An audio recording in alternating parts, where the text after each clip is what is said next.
Greetings again. This is Dr. Caleb Buckley here at the Supporting School Leaders channel. And this is really a channel to just kind of give advice that I set up for people that send me questions about different things having to do with education, educational leadership, issues with schools, charter schools, budget issues. So I hope you find some things on this channel that are interesting to you, and most of them I'm sending them out to people based on questions I've received. And so one popular topic I noticed on YouTube is how to choose the right school for your child. Now, I'm going to say some things that are not typical of the other videos that you would see on this subject. And I also want to start off by saying you have to assume that there is choice, first of all. So I'm a strong proponent of protecting school choice. I think that's important to have more than one choice for your child to go to school. Of course, the school on your local corner is often the best choice or a very good choice. However, that school in the local corner may not be a traditional school, it might be a charter school or something that's funded with vouchers or a private school, depending on where you're at.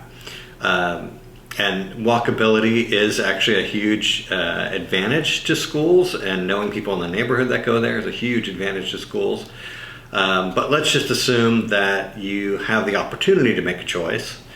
And if you're one of the very lucky parents that are looking to relocate and you're actually basing your decision on where to relocate the kind of school that your child's going to attend. So let's back up just for a moment and talk about what are the indicators of success, right? Because here you are, you're a parent, you're wanting to put your child in a school and you want them to be successful. So all of the main indicators of success are actually demographic related and not instructional related. What I mean by that is the primary indicator of student success is income level of parents. Another primary indicator of success is education level of parents. Having meals at home, having enough to eat, the parents caring just by the fact that you are watching a video and considering which type of school you want to have your child attend, they already are going to do well. These are children who are very blessed. They've got parents who are looking into educational choices. It means you are involved in their education, and that by itself is the largest determinant of success. You are the parent looking for options for your child, which assumes a whole host of other demographics that are going to do very well for your child's future. So let's set that aside. Let's just assume that your child's going to be successful no matter what they do. What if you lived in a world where school choice was actually more focused on who you want your child to be as a human being?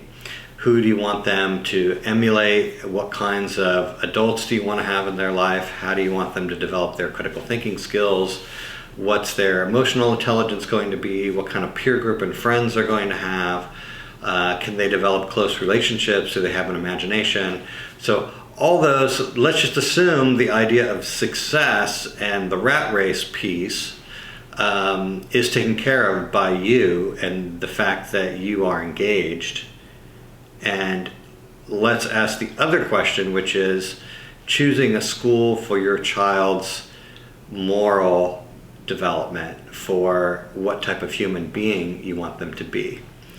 And I also want to say something unique about morality. So morality is also connected to something that is true. So if your child is in a space and curriculum and a school community where what they experience they are connected to, which rings true for them, that is going to build a kind of morality for them. So if they are a child who is looking for these deep personal relationships and all they're getting is a lot of an education that's based on remote learning, it's not going to develop a sense of morality, and it's not going to connect with their life as it is unfolding, right? So please look at not the indicators we used when we were young, or even if you're in the millennial generation Still in high school, you were preparing for the SAT. You were preparing for how to think quickly in a short period of time, a rapid succession.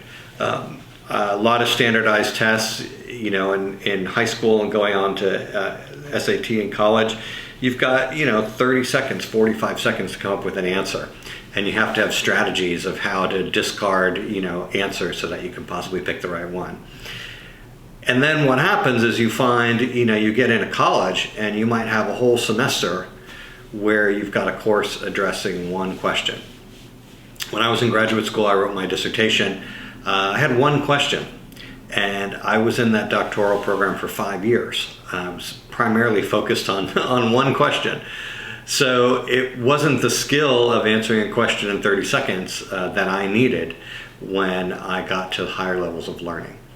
And when you're thinking about your own child's choices, let's assume that you have choices. Let's assume that your child's going to be okay because you're involved. Let's assume that they will develop and find something that's true, that's connected with them. And then in the final level, I just want to say schooling is largely a cultural choice. And you're joining a community. It's a community of support. So when you've picked all those goals for your own child, you want to be in a community where people are also thinking about goals for their own children. And look at schools when you're visiting, looking at their websites, and see, is there community engagement? Because only through community engagement can you connect with families around the education that you've chosen for your child.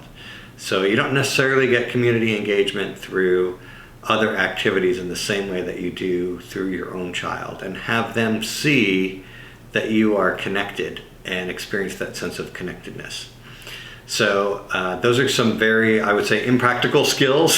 I hope you didn't think this video was going to be about, here's a table of 10 things to grade a potential school on. There are other videos that do that. I really want to tell parents that they're going to be okay, that their kids are going to make it, and to just think about when you picture your child when they're 40 or 50 years old, when they're older than the age you are now, what type of person do you want them to be, and where are you going to find something that speaks to that? And find something that is focused on capacities, not just individual skills, not just individual tasks, not just individual concepts. Because what happens is those change over time, right? You're going to enroll in something that gives a certain set of facts, and then those facts are going to be obsolete, or they're going to be prepared for a job that doesn't exist anymore. And what you really want them to do is to graduate with the ability to invest in themselves, to find out what their passion is, and to collect things from the world that bring them what they need to develop themselves. And that's something we call a lifelong learner in education. That's what you want. You're not enrolling a kid for kindergarten, you're enrolling them to awaken an interest in the world from a kindergartner's perspective. So who's doing that in your neighborhood? And I hope you're lucky enough to have choices and you find a good one, and your kids will be fine. It'll be a wonderful world that they will develop for all of us when we're much older and counting on them to pay our Social Security. Thank you very much for watching. Look on the channel, subscribe if you can. I'm supposed to get 1,000 subscribers, although I don't know how that would ever happen. Hit the like button or comment if there's a question you'd like me to address that I can send out. I'm happy to get those in the comments and get a video up for you as soon as I can. Thank you very much. I'm Caleb Buckley, production of Astoria Education Consulting, and have a good rest of your day.